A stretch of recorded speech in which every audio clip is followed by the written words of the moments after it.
We are having a very good discussion with Minister Nirmala, especially related to how we can build a much stronger bilateral cooperation between India and Indonesia. As you know, that the two countries has a lot of similarity and also long and rich history that we both share. We also see that the trades between India and Indonesia, especially from Gujarat, dates back before even in the 13th century. So this is really a two country that actually share so many, whether this is on agriculture product like spices in old days until today. And now, if we are talking about the today's situation in which both countries growing in a very strong and quite remarkable, resilient way under the regional and global circumstances, we actually have a lot of potential on a trade between the two countries.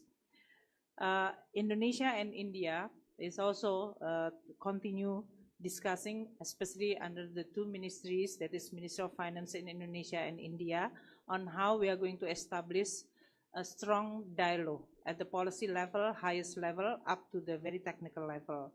There are many that we both share in responding to our own domestic need on the development, how we continue maintain a good performance on the economy that is high growth, creating job, reduction of the poverty, and how we can cooperate not only in the bilateral but also at the multilateral level way. We also share in terms of how the world actually can play a much better and stronger role in addressing the issue of development, not only for both countries but also globally, especially on the issue of the climate change, global public health in this case, and also how we can strengthen the investment cooperation between the two countries. I'm also glad that Minister Nirmala providing also strong support on the Indonesia own agenda, whether this is related to the membership of Indonesia on the Financial Action Task Force and during Indonesia presidency of the G20 and the current Indonesia ASEAN chairmanship. So we will continue strengthen this bilateral relationship, trade, investment, but mostly for the two institutions on a policy dialogue that will address the issue from a trade, investment, including human capital. We just discussing also any possibility of the cooperation, including on the digital technology, payment system under the central bank, and using more local currency. So I'm stop here, and thank you so much, Minister Nirmala, and congratulate for a very successful G20 meeting so far and your very strong and able leadership, which is commended. Thank you. Thank you. Is this one? Thank you very much, Minister Mulyani Indravati, Minister of Finance, Indonesia.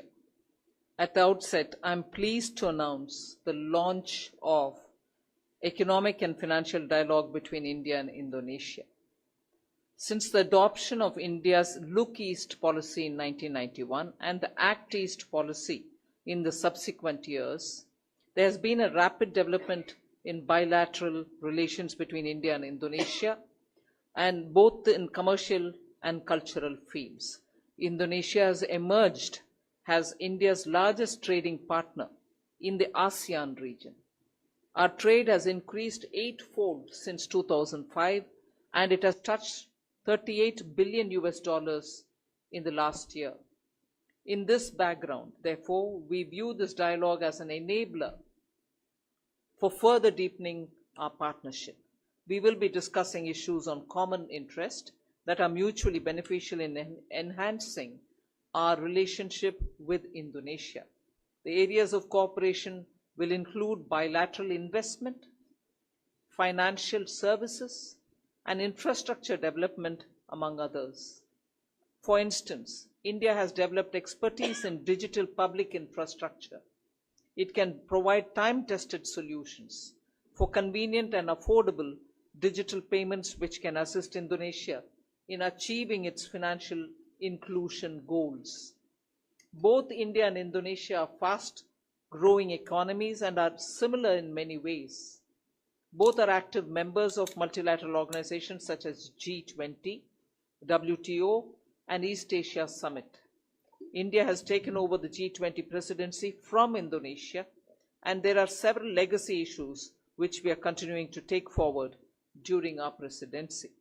In this context, this dialogue, which we are announcing today, can play an instrumental role in reaching a common understanding on issues and taking forward the global agenda from the perspective of the emerging market developing economies. I believe that this dialogue will facilitate better cooperation between India and Southeast Asia while contributing to the global economic and financial stability. So I stop here. Thank you very much. And I certainly acknowledge here before the media that having taken over the G20 presidency immediately after Indonesia, I will put it on record here that there was quite a lot of learning that India has taken from Indonesia, and in that Minister Mulyani's role is very big. So thank you very much. Thank you.